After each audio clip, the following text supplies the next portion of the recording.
தர்மபுரி பாலைவனமாக ஆகிவிட்டது.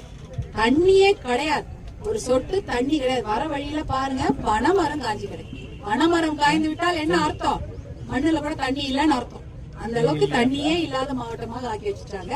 அப்படி இருக்கும்போது சாலைக்கு யாராவது கொடுப்பாங்களா? அதுவும் 1000 கோடி, கிட்டத்தட்ட 940 கோடி ரூபாய்களை இதற்காக ஒதுக்கி இன்றைக்கு இந்த மேம்பாலம், உயர்மட்ட மேம்பாலம், அது எவ்வளவு பெரிய பெரிய தூண் பாத்தீங்களா? பெரிய பெரிய தூண். அதுவே ஒரு வீடு மாதிரி இருக்கு. அந்த ஒரு தூணும் உயரத்துல கட்டிட்டு இருக்கிறாங்க. எதற்கு? மக்களின் உயிரை பாதுகாக்க வேண்டும் என்பதற்காக தான் இந்த விஷயத்தை கொண்டு வராங்க. இந்த திட்டத்தை கொண்டு வந்தது மருத்துவர் அன்புமணி அவர்களும் பாட்டாளி மக்கள் கட்சி அவர்களும் நம்முடைய தேசிய ஜனநாயக கூட்டணியில் இருக்கக்கூடிய அனைத்து கட்சிகளும் பாரதிய ஜனதா கட்சியும் கொண்டு வராங்க. கூட்டணியில் இருக்கக்கூடிய அத்தனை கட்சிகளை தான் இந்த மேம்பாலத்தை கொண்டு வராங்க. நம்ம உயிரை காப்பாத்தினாங்க அப்படின்ற விஷயத்தை கொண்டு வரணும், சொல்லணும். 108 ஆம்புலன்ஸை கொண்டு வந்ததும் பாட்டாளி மக்கள் கட்சி தான்.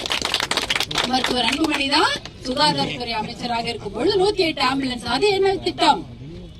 பெண்களின் உயிரையும் குழந்தைகளின் உயிரையும் சாலை விபத்தில் படுகாயம் எடுத்தால் அவர்களின் உயிரையும் காப்பாற்றக்கூடிய அந்த ஆம்புலன்ஸ் திட்டம் அதற்கு முன்னாடி இருந்ததா இந்தியாவில?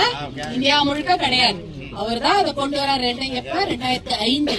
இதையெல்லாம் கொண்டு போய் நீங்க சேர்க்கணும். சேர்த்தாதான் அவங்களுக்கு ஓஹோ இந்த மாதிரி ஒரு திட்டங்கள்லாம் கொடுக்கக்கூடிய கட்சிகள் இருக்குது, அவர்களுக்கு நாம் ஆதரவு கொடுக்க வேண்டும் என்ற நிலைப்பாடு அவங்க எடுப்பாங்க. நீங்க விஷயம் தெரிஞ்சவங்க, நீங்க போய் அங்க சொல்லி அவங்க கிட்ட மாம்பழம் சின்னத்துக்கு வாக்கு கேட்க வேண்டும். ஏனென்றால் எத்தனை பேர் சட்டமன்ற உறுப்பினர்களாக தேசிய ஜனநாயக கூட்டணி சார்பில் நம்ம உள்ள போறோமோ, கண்டிப்பாக மாண்புமிகு எடப்பாடியார் அண்ணன் ஆட்சி அமையும். அப்பொழுது தண்ணீர் பிரச்சனையை தீர்த்து வைக்கப்படும். ஏன்னா விவசாயத்துக்கு முன்னுரிமை தர வேண்டும்.